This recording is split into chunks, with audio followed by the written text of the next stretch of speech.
Welcome back to our channel. నేను మీ journalist Kavya. ఇక తెలంగాణలో అందరూ కూడా ఎరకనే తెలంగాణ ఉద్యమం ఎట్లా సాగిందనేది, కానీ దీక్షా దివస్ సందర్భంగా మరొకసారి ఆ జ్ఞాపకాలను అందరినీ కూడా మనం గుర్తుకు చేసుకునే ప్రయత్నం చేద్దాం. అండ్ ఇప్పుడు మనం మాట్లాడే గెస్ట్లతోటి వాళ్ళ అనుభవాలు కూడా మనతో షేర్ చేసుకుందామని అడుగుతాం. సో తెలంగాణ ఉద్యమం అందరు కూడా లాఠీ దెబ్బలు, రాళ్ళ దెబ్బలు, ఉద్యమాలు ఇవందరికీ కూడా ఎరకనే. కానీ మీకు పర్సనల్గా తెలంగాణ ఉద్యమంతో కనెక్షన్ అండ్ దాంతోపాటు మలిదశ ఉద్యమం దీక్షా దివస్తోనే ప్రారంభమైంది, ప్రతి ఒక్కరిలో కూడా కదలిక తెచ్చింది అంటారు. ఏమంటారు అన్న? మలిదశ ఉద్యమాన్ని మనం పరిగణించాల్సింది 2001 నుండి. సరే, మెర్జర్ నుండి ఆంధ్ర తెలంగాణ మెర్జ్ అయినప్పటి నుంచి వెళ్ళి అనేక ఉద్యమాలు వచ్చినాయి. నిజానికి మెర్జర్లోనే అనేక అనుమానాలు, తెలంగాణ ఆంధ్ర కలవడం, కలిసి ప్రజలు జీవించడం ఇది సాధ్యమేనా అనే అనుమానాల మధ్యలో ప్రారంభమైనటువంటి ఆంధ్రప్రదేశ్ రాష్ట్రము. ఆ తర్వాత 69 మూమెంటు, ఆ తర్వాత 80 తర్వాత 80 దశకంలో, 90 తర్వాత 92 నుండి మాలాంటి వాళ్ళందరూ కూడా తెలంగాణ ఉద్యమంలో ప్రధాన భూమిక పోషించడం, 96, 97, 98 ఆ ప్రాంతంలో అయితే తెలంగాణ అన్న ప్రతి ఒక్కరిని కూడా తీవ్రవాదుల్లాగానో వేర్పాటువాదుల్లాగా, తెలంగాణ అంటేనే అది ఒక నిషేధిత పదంలాగా నిజానికి 2001 కంటే ముందు కొనసాగినటువంటి సందర్భం. సరే, మేము ఆనాడు మాట్లాడుతున్నటువంటి సందర్భంలో తెలంగాణ అనే ఒక పదం మేము 92లో ప్రారంభమైతే 96, 97లో దాన్ని నిషిద్ధ పదంలాగా చేసి చివరికి చాలామంది తెలంగాణ అన్నటువంటి వాళ్ళని ఎన్కౌంటర్లు చేసినటువంటి సందర్భాన్ని చూసినాం మేము. సో 2001లో ఒక ప్రజాస్వామ్య పద్ధతిలో పార్లమెంటరీ సిస్టమ్ ద్వారానే తెలంగాణ వస్తుందని బలంగా నమ్మి కేసీఆర్ గారు ఒక రాజకీయ పార్టీ పెట్టడం. ఆ రాజకీయ పార్టీ పెట్టినటువంటి ప్రారంభంలో కూడా అనేక రకాలైనటువంటి అనుమానాలు వ్యక్తం చేయడం, ఆయన మీద నిందలు వేయడం, ఒక రాజకీయ నిరుద్యోగి వచ్చి తెలంగాణ ఉద్యమాన్ని ప్రారంభించడం అని మాట్లాడడం, ఇవన్నీ కూడా మేము కళ్ళతో చూసినటువంటి వాళ్ళం.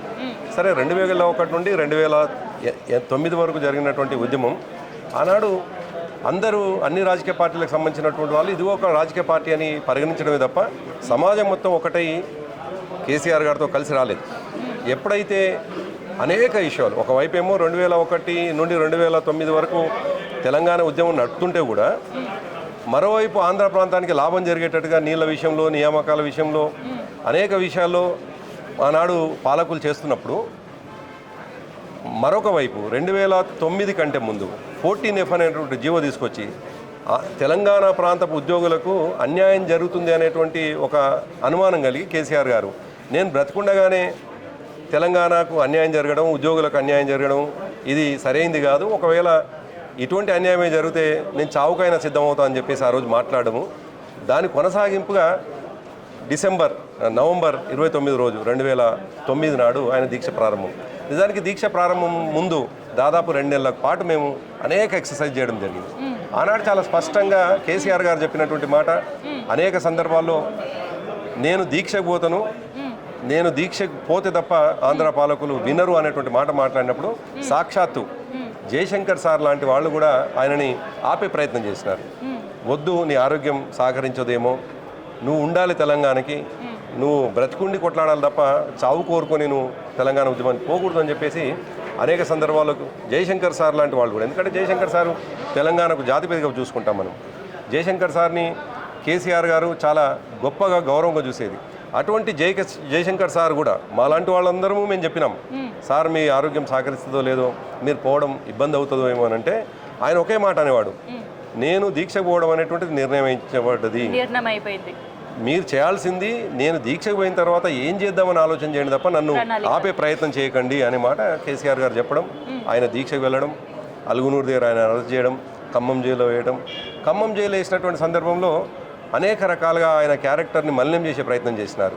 అయినప్పటికీ ఆయన మొక్కవని దీక్షతో ఖమ్మం తర్వాత దాని కొనసాగింపుగా నీమ్స్ తీసుకొచ్చినప్పుడు ఆ దీక్షను కొనసాగించినాడు తప్ప ఒకవైపు కుటుంబాల్లో మేము నిజానికి ఇండ్లల్లో నుండి మాకు వచ్చేటువంటి సమాచారం కావచ్చు, ఒకవైపు కేసీఆర్ గారు చనిపోయిండు అనేటువంటి మాట చర్చ జరుగుతుంటే ఇంకా మీరు ఉద్యమం చెప్పేసి తిరుగుతారేంది అనేటువంటి అది జరుగుతున్నటువంటి సందర్భంలో కూడా ఆయన ఎక్కడ కూడా తగ్గలేదు.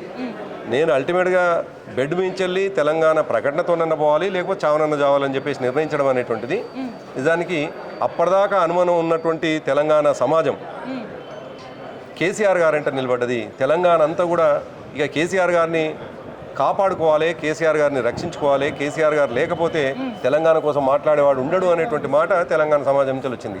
సో ఆనాడు తప్పనిసరి పరిస్థితుల్లో మాత్రమే కాంగ్రెస్ పార్టీ తెలంగాణని అనౌన్స్ చేయడం జరిగింది. సో ఆనాడు విశ్వాసం కలిగింది తెలంగాణ సమాజానికి, కొట్లాడితే తెలంగాణ వస్తుంది తప్పదు అని. కానీ దురదృష్టం ఏంటంటే డిసెంబర్ 9 నాడు ప్రకటన వస్తే డిసెంబర్ 24 నాడు ఆంధ్ర ప్రాంతానికి సంబంధించినటువంటి అందరూ కూడా ఒత్తిడి తేవడం, అదేవిధంగా ఎమ్మెల్యేలుగా రాజీనామా చేయడం, దాంతో చిదంబరం గారు మళ్ళీ ప్రకటన వెనక్కి తీసుకోవడంతో తెలంగాణలో ఒక రకమైనటువంటి ఆవేశం. ఒకవైపు కేసీఆర్ గారు ప్రాణాన్ని పణంగా పెట్టి తెలంగాణని సాధించుకుంటే ఈ దుర్మార్గులు ఆపినరు అనేటువంటి ఒక భావన, ఒక భయం, ఒక బాధ తెలంగాణ సమాజంలో కనిపించింది. కాబట్టి తెలంగాణలో ఉన్నటువంటి అందరూ కూడా పార్టీలకు అతీతంగా, రాజకీయ పార్టీలకు అతీతంగా తెలంగాణ ఉద్యమంలో 2009 నుండి 2014 వరకు భాగస్వామ్యం కావడంతో అయాల తప్పని పరిస్థితిలో కాంగ్రెస్ పార్టీ తెలంగాణ ఇవ్వక తప్పలేదు. అందుకే ఇది భావితరాలకు అర్థం కావాలంటే నిజానికి 2001లో తెలంగాణ ఉద్యమం ప్రారంభమైనాడు, మీరు ఇంతకుముందు అన్నటువంటి మలదేశ ఉద్యమం ప్రారంభమైనాడు. ఆనాడు పుట్టినటువంటి వాళ్ళు 24 సంవత్సరాలు అయి ఉంటారు. అదే కేసీఆర్ గారు దీక్ష ప్రారంభించినటువంటి రోజులో పుట్టినటువంటి వాళ్ళు ఇవాళ 15-16 సంవత్సరాలు కూడా ఉండరు. మరి ఆనాడు కేసీఆర్ గారి తెగింపు, కేసీఆర్ గారి త్యాగం, కేసీఆర్ గారు చేసినటువంటి గొప్ప పోరాటం భావితరాలకు తెలవాలంటే ఈ దీక్షా దివస్ తప్పకుండా ప్రతి సంవత్సరం కొనసాగింపుగా ప్రతి సంవత్సరం జరగాల్సినటువంటి అవసరం ఉంది. కాబట్టి ఈ సంవత్సరం మరి పెద్ద ఎత్తున దీక్షా దివస్ ప్రతి సంవత్సరం చేస్తూ ఉన్నాం. ఈ సంవత్సరం ఇంకా పెద్ద ఎత్తున కూడా నిర్వహిస్తూ ఉన్నాం.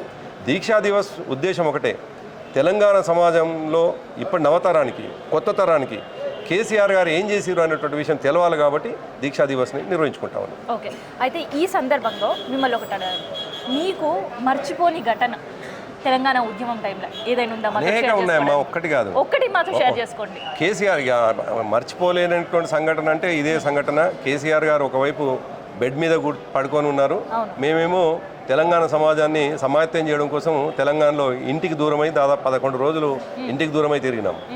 మా ఇంటికి దూరమైనటువంటి సందర్భంలో ఇంట్లో నుంచి వచ్చినటువంటి మాట, ఒకవైపు కేసీఆర్ గారేమో బెడ్ మీద ఉండి చనిపోయిండు అని అంటున్నారు, మీరు ఇంకా తెలంగాణ ఏదో సమాయత్తం చేసుకోవడం జరుగుతూ ఉన్నారు అనేటువంటి ఆ సంఘటన, ఆ 11 రోజుల సంఘటన నిజానికి మా జీవితంలో మర్చిపోలేనటువంటిది.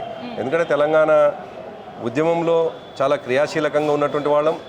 తెలంగాణ సమాజాన్ని అతి కొద్ది అంటే తెలంగాణ రాష్ట్ర సమితి ప్రారంభమైనప్పుడు కొద్ది మంది ప్రారంభమైనటువంటి సందర్భంలో తెలంగాణలో ఉన్నటువంటి చాలామందికి అనుమానాలు ఉన్నటువంటి దాన్ని నివృత్తి చేసే పనిలో ఉన్నటువంటి వాళ్ళం. కాబట్టి తప్పకుండా కేసీఆర్ గారు బ్రతుకుతనే తప్ప తెలంగాణ రాదు అని బలంగా నమ్మినటువంటి వాళ్ళం. కేసీఆర్ గారుని రక్షించుకోవాలంటే తెలంగాణ సమాజం అంతా ఆయన వెంబడి అండగా ఉండాల్సినటువంటి అవసరం ఉందని నమ్మినటువంటి వాళ్ళం. కాబట్టి ఆ సమాజాన్ని సమాయత్తం చేసే పనిలో ఉండగా మా ఇళ్లలో నుంచి వచ్చే కానీ మా స్నేహితుల నుంచి వచ్చేటువంటి ఫోన్లతో మేము భయపడ్డాం. నిజానికి అది మర్చిపోలేనటువంటి.